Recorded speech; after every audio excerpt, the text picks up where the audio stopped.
A day in my life as event supplier. We have two events for today and meron tayong fresh lemonade juice, nachos, fries, ice crumble, mixed balls, and kakanin in a cart. So i-feature natin ngayon ay lemon fresh. As you can see, nag-zest muna ako ng lemon. So gagamitin ko ito para sa ating sugar syrup. So nag-wash din tayo ng ginger dahil ang mga guests natin may option for ginger or cucumber. Or pwede din lemonade lang. So while hinihintay natin pakuluin ang ating water, nilagay ko na ang mga lemon zest to add aroma in our sugar syrup. So as you can see, naglagay ako ng 2 kilos sugar. So tansya-tansya lang to guys, hindi ko alam kung ilang liter itong nilagay kong water. So nag-squeeze na rin ako ng ilang lemon dito sa bahay. Then if ever kulang naman, mag-i-squeeze ako ulit sa event. So ayan, hindi ako gan nahirapan ngayon dahil meron na tayong katulong na machine. At binalat din natin ang ilang cucumber.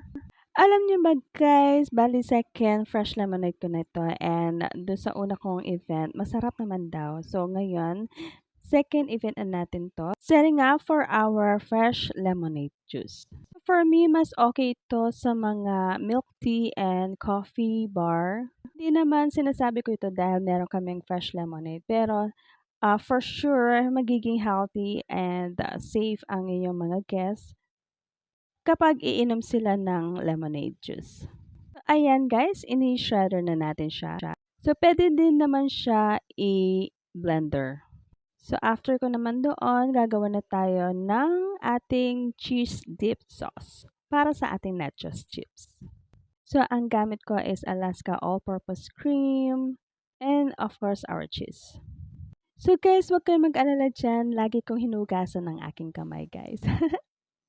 So, while nagluluto tayo ng cheese, nagluluto rin naman ako ng pork para sa ating nachos.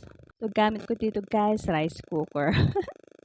At kung makikita nyo naman ang aking anak, ay nagbabalat siya ng mga quail eggs. Kasi meron din tayong mixed ball with kwek-kwek. So, ayan guys, tapos na ang ating cheese dip sauce. At ito naman ang ating manong sauce for our mixed ball.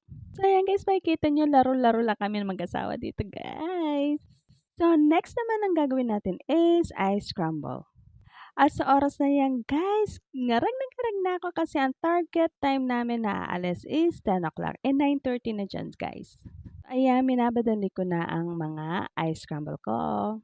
So, yun na nga guys, pabiyahin na kami papunta sa ating venue. Ang unang setup natin ay sa Casa Aya. At pangalawa naman is Casa Agustin, located to sa Betis, Guagua. Ang second event natin is wedding. Saan may mahirap na pre-prepare na food car ay dito tayo naka-assign. As usual, sumusunod pa rin tayo sa motive ng ating event. Around 2 p.m. nag-lunch na tayo dito guys. Bali nagbigay din ng free snack at water ang ating coordinators. Around 5 p.m. nag-distribute tayo ng items. So ayan ang ating hotdog and sample setup ng wedding. At ito naman ang ating sample setup ng ating food course for our wedding. So nagbigay lang tayo ng coffee for our staff. Ito ang ating fresh lemonade. Prepare na rin ako ng ilang braso para mas madali i-distribute yung mga kasi for sure, gutom-gutom na ang ating fresh lemonade. May choice sila na cucumber or ginger. Yun lang. Thanks for watching.